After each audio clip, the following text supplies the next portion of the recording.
അങ്ങനെ കുറെ കാലങ്ങൾക്ക് ശേഷം മാർവലിന്റെ ഒരു നല്ല സിനിമ കണ്ടിട്ട് വന്നിരിക്കുകയാണ് തണ്ടർബോൾട്സ്. ജേക്ക് ഷ്രയർ ഡയറക്ട് ചെയ്ത ഈ ഇംഗ്ലീഷ് സൂപ്പർ ഹീറോ സിനിമയെ കുറിച്ചാണ് ഇന്ന്. പഴയ മാർവൽ കഥകളിലെ ചില ആന്റി ഹീറോസ് അല്ലെങ്കിൽ അസാസിൻസിനെ എല്ലാം കൂടെ നമ്മുടെ CIA ഡയറക്ടർ വാലന്റീന അല്ലെങ്കിൽ വാൽ ഒരു തരത്തിൽ ഒരു ടീമാക്കി എടുക്കുന്നു. അവർ പിന്നെ അവഞ്ചേഴ്സ് പോലെ വേറൊരു ഗ്രൂപ്പായിട്ട് മാറുന്നു. മാർവലിന്റെ സൂയിസൈഡ് സ്ക്വാഡ് എന്നൊക്കെ പറയാം. അതാണ് ചുരുക്കത്തിൽ തണ്ടർബോൾട്സ്. ഈ പടം ഞാൻ കാണാനായിട്ട് താമസിച്ചതിന്റെ മെയിൻ കാരണം ഞാൻ മറ്റേ Falcon and the Winter Soldier series കണ്ടിട്ടുണ്ടായിരുന്നില്ല. അതുപോലെ തന്നെ മറ്റേ പുതിയ ക്യാപ്റ്റൻ അമേരിക്കയുടെ പുതിയ സിനിമ അത് കണ്ടിട്ടില്ല. എന്തോ ഒരു പഴയ ഇൻട്രസ്റ്റ് ഇടയ്ക്ക് വെച്ച് പോയായിരുന്നു. സോ കണക്ഷൻ പോകുമോ എന്നൊരു പേടി കൊണ്ട് ഇതൊക്കെ കൂടെ കണ്ടതിന് ശേഷം കാണാമെന്നായിരുന്നു വിചാരിച്ചത്. പക്ഷെ നടന്നില്ല. എനിക്ക് ടൈം കിട്ടിയില്ല എല്ലാം കണ്ടു തീർക്കാനായിട്ട്. പിന്നെ ഞാൻ ഇന്നലെ പെട്ടെന്ന് സീരീസിന്റെ ഒരു റീക്യാപ്പ് വീഡിയോ കണ്ടിട്ടാണ് ഇന്ന് ഈ പടം കാണാനായിട്ട് പോയത്. പിന്നെ ആരൊക്കെയോ എനിക്ക് കമന്റ്സ് ഇടുന്നുണ്ടായിരുന്നു എന്താണ് റിവ്യൂ ചെയ്യാത്തതെന്ന്.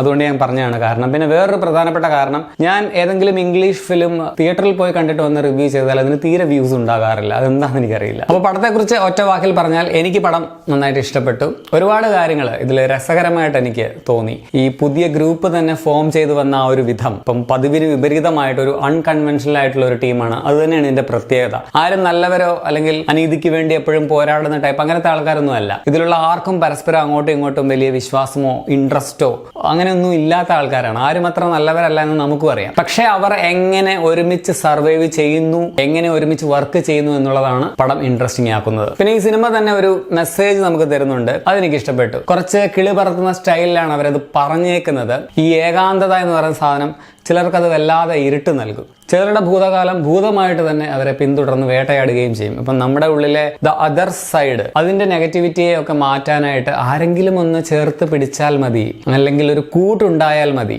ഇത് അകറ്റാൻ പറ്റുമെന്ന് പടം പരോക്ഷമായിട്ട് പറയുന്നുണ്ട്. അതെനിക്ക് ഇഷ്ടപ്പെട്ടു. അങ്ങനെ ലേഡ് ആയിട്ടുള്ള ഒരു വായന കൂടി നൽകുന്ന ഒരു സ്ക്രിപ്റ്റ് ആണ് പടത്തിനുള്ളത്. സോ സ്ക്രിപ്റ്റ് ബെറ്റർ ആയി എന്നുള്ളത് തന്നെയാണ് പോസിറ്റീവ്. ഒപ്പം വളരെ നല്ല രീതിയിൽ വർക്കായ ചില ഫണ്ണി ആയിട്ടുള്ള മൊമെന്റ്സ് ഉണ്ട്. ചില ഡയലോഗ്സ് നൈസ് ആണ്. ഇമോഷൻസും നന്നായിട്ട് വർക്കായിട്ടുണ്ട്, കണക്ട് ആവുന്നുണ്ട്. പ്രധാനമായിട്ടും ക്യാരക്ടർ ഡ്രിവൺ ആണ് ഇതിന്റെ സ്ക്രിപ്റ്റ് എന്നുള്ളത് പടത്തിന്റെ പോസിറ്റീവ് ആണ്. ഇതിലെ മെയിൻ താരം എന്ന് പറഞ്ഞാൽ ഫ്ലോറൻസ് പി അവതരിപ്പിക്കുന്ന യെലേന എന്ന ക്യാരക്ടറാണ്. നമ്മുടെ ബ്ലാക്ക് വിഡോ നടാഷയുടെ സിസ്റ്റർ. ക്യാരക്ടറിന്റെ ഒരു ട്രോമ, പിന്നെ അതിനൊരു ക്യാരക്ടർ ആർക്കുണ്ട്, ഒക്കെ നൈസായിട്ട് തന്നെ പുള്ളിക്കാരെ അവതരിപ്പിച്ചിട്ടുണ്ട്. എനിക്കിതിൽ പക്ഷേ ഏറ്റവും ഇഷ്ടപ്പെട്ട ക്യാരക്ടർ എന്ന് പറയുന്നത് വോയിഡ് അഥവാ സെൻട്രി എന്ന അല്ലെങ്കിൽ ബോബ് എന്ന ക്യാരക്ടറാണ്. കിഡു ആണ് ക്യാരക്ടർ എഴുതിയേക്കുന്നതും അവതരിപ്പിച്ചിരിക്കുന്നതും. ലൂയിസ് പോൾമാൻ ആണ് ഈ റോളിൽ വന്നത്. പെട്ടെന്ന് കാണുമ്പോൾ നമുക്ക് ടോം ഹാളണ്ടിന്റെ ഇരട്ടയാണെന്ന് തോന്നും. പിന്നെ നമ്മുടെ Sebastian Stan as Bucky Barnes Winter Soldier. പുള്ളിയുടെ ബൈക്കിലുള്ള ഒരു വരവുണ്ട്, അമ്മോ ഒരു രക്ഷയില്ലായിരുന്നു. അതുപോലെ തന്നെ റെഡ് ഗാർഡിയൻ അലക്സി ആയിട്ട് വന്ന ഡേവിഡ് ഹാർബർ ഇതിലെനിക്ക് തോന്നുന്നു ഏറ്റവും ഫണ്ണി ആയിട്ടുള്ള ഇൻട്രസ്റ്റിംഗ് ആയിട്ടുള്ള ഒരു ക്യാരക്ടറാണ്. അതേസമയം എലേനയും വളർത്തച്ഛനും തമ്മിലുള്ള ഇമോഷണൽ അറ്റാച്ച്മെന്റും നൈസായിട്ട് തന്നെ അവതരിപ്പിച്ചിട്ടുണ്ട്. പിന്നെ ഇടക്കാല ക്യാപ്റ്റൻ അമേരിക്കയായിരുന്ന ജോൺ വാക്കർ ആയിട്ട് വന്ന വൈറ്റ് റസലും നൈസ് ആയിരുന്നു. പിന്നെ വളരെ ഇൻട്രസ്റ്റിംഗ് ആയിട്ടുള്ള കഴിവുകളൊക്കെയുള്ള നമ്മുടെ ഗോസ്റ്റിനെ ഇതിൽ കൊണ്ടുവന്നിട്ട് അത്ര നല്ല രീതിയിൽ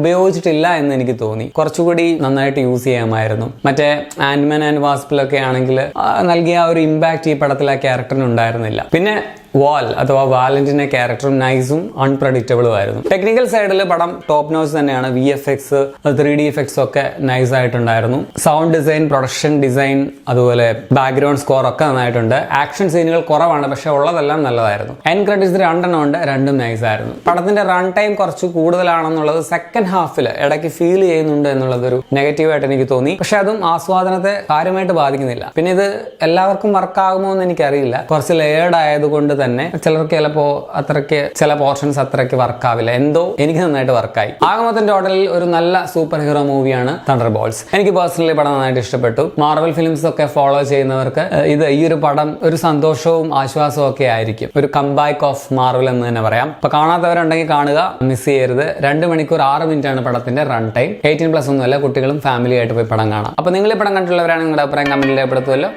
ശരി.